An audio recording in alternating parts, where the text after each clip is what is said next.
Technology fund में। तो मैं बता दूं कि ये इक्विटी फंड है और सेक्टोरियल फंड है। सेक्टोरियल फंड का मतलब ये होता है ना कि कोई भी सेक्टर का 80% कैपिटलाइजेशन उस कंपनी में, पार्टिकुलर कंपनी में या पार्टिकुलर सेक्टर में अपना निवेश करती है कोई भी कंपनी, तो उसे ही सेक्टोरियल फंड कहा जाता है। सेक्टोरियल फंड में निवेश करते हैं आप तो ज़्यादा से ज़्यादा प्रॉफिट होता है। मैं ICICI पोटेंशियल टेक्नोलॉजी फंड की फंड साइज है वो 8,508 करोड़ का है और एक यूनिट का प्राइस है, एक यूनिट अगर म्यूचुअल फंड हम अगर लेते हैं तो उसका प्राइस है 143 रुपया।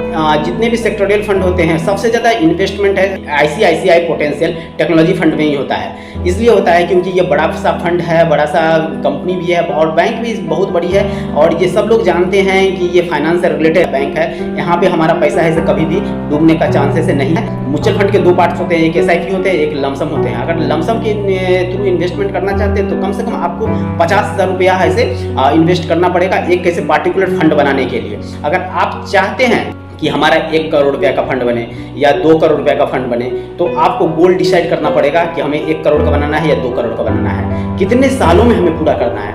उसके हिसाब से आपको कैलकुलेट करना पड़ेगा कितना इन्वेस्टमेंट हर महीने करना पड़ेगा SIP के through.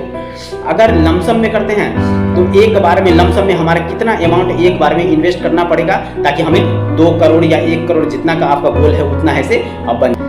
ICICI technology sectoral fund का NAV एक यूनिट का प्राइस जैसे कि मैंने बताया 143 रुपया है। इसमें लोग ज़्यादातर SIP के थ्रू निवेश करते हैं क्योंकि ज़्यादातर लोग के पास में लमसम में इन्वेस्ट करने के लिए 50,000, 1 लाख या 2 लाख ऐसे इतना बड़े बड़े अमाउंट हर समय नहीं होता है, ठीक है। इसीलिए अगर 1,000 रुपया, 2,000 रुपया, 3,000 रुपया से अगर निवेश करते हैं वो तो उसे सुविधा होता है कि चलो कम से कम निवेश कर रहा हूँ और हमें पता भी नहीं चलेगा कि 1,000 रुपया, 2,000 रुपया, 4,000 रुपया मैं पर महीना निवेश करता हूँ और उसका इन्वेस्टमेंट करोड़ों तक पहुँच जाता है। ऑल टाइम में इसने 634% का ग्रोथ दिया, मतलब जिस समय से ये फंड मार्केट में आया है इसने 634% का ग्रोथ दिया है। मतलब आप समझ रहे हैं कि कितना बड़ा फंड है और कितना ज़्यादा है से ग्रोथ दे रहा है ये कंपनियां।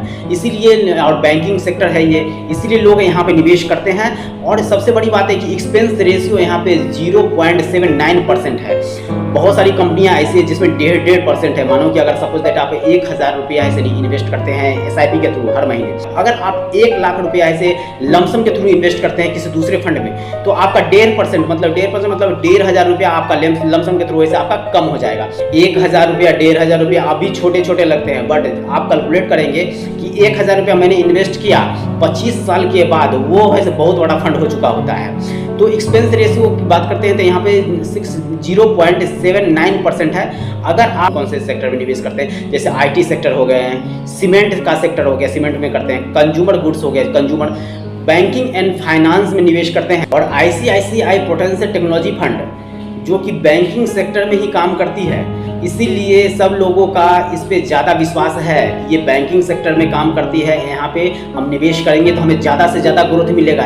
इसके पास में एक्सपीरियंस है कि अगर कहाँ पे हम निवेश करें तो कितना हमें ऐसे मिलेगा। 23% आप सोच सकते हैं 23% सालाना ऐसे अगर ग्रोथ ये दे रही है तो 23% का मतलब है कि अगर आप 25-26 साल के लिए सिर्फ 1,000 रुपया अगर निवेश करते हैं तो आप ऐसे कम से कम 1 करोड़ का फंड बना सकते हैं। कमेंट्स करो कि ऐसे मुझे ऐसे कैलकुलेशन चाहिए या मैं कितने का निवेश करना चाहता हूँ, आपको कितने का ऐसा फंड चाहिए। मैं सारा कैलकुलेशन करके मैं उसमें आपको बताऊंगा कि आप कितने सालों के लिए ऐसे निवेश करना चाहते हैं, कितने का फंड तैयार करना चाहते हैं और कितना आपको SIP करना है या लमसम कितने का करना है, उसके हिसाब से मैं आपको बताऊंगा।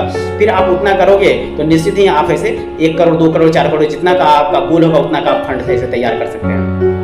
तो चलिए हम यहाँ पे बात करते हैं कि और कौन कौन से ऐसे इक्विटी फंड में निवेश करने वाले सेक्टोरियल फंड कौन कौन से है, उसका मैं नाम बता रहा हूँ। अगर आपको लगे कि डिफरेंस देखना है दोनों में तो आप ऐसे डिफरेंस यहाँ पे देख सकते हैं। जैसे क्वांटम इंफ्रास्ट्रक्चर है, ठीक है, निपोन इंडिया है, ठीक है, कैनरा रेवोको जो बहुत बड़ी कंपनी है, कैनरा रेवोको वो भी है। SBI बैंकिंग है, SBI बैंकिंग का भी एक्सपेंस रेशियो बहुत कम है, बट मैं बात कर रहा हूँ कि हमें ग्रोथ ज़्यादा मिलना चाहिए।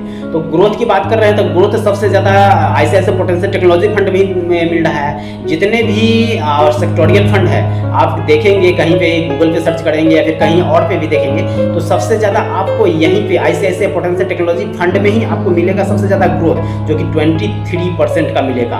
बाकी सब ICICI पोटेंशियल टेक्नोलॉजी फंड सबसे बेस्ट फंड है सेक्टोरियल फंड में, तो आप यहाँ पे निवेश कर सकते हैं। में आप देखेंगे तो 15%, 18%, 17%, 6%, 8% इस तरह से मिलेगा, और उसमें एग्जिट लोड भी ज़्यादा है। दूसरा नंबर कि है एक्सपेंस रेशियो भी ज़्यादा है। मान लो सपोज दैट एक्सपेंस रेशियो अगर 0.5% से ज़्यादा है, तो आप समझ सकते हैं कि इससे क्या फ़र्क पड़ने वाला है। चलो 0.5% है, आप कैलकुलेट एक काम करना, आप SIP कैलकुलेटर डाउनलोड कर लो। SIP कैलकुलेटर में आप कैलकुलेट करना 0.5% जब आप 25 साल के लिए करना, 25 साल में 0.5% का मतलब ऐसे समझ में आ जाएगा। वहाँ पे कम से कम ऐसे 10 लाख रुपया का आपका ऊपर नीचे हो जाएगा दोस्तों। तो यहाँ पे तो 0.5% एक्सपेंस रेशियो में ही ज़्यादा जा रहा है। दूसरा नंबर कि इसे कम से कम 4-5%, 10% तो हमारा ऐसे जो ग्रोथ रेट मिल रहा है उसमें कम हो रहा है। तो आप ऐसे निवेश करना है तो करें, बट कहीं भी करें अच्छा प्रॉफिट मिलेगा।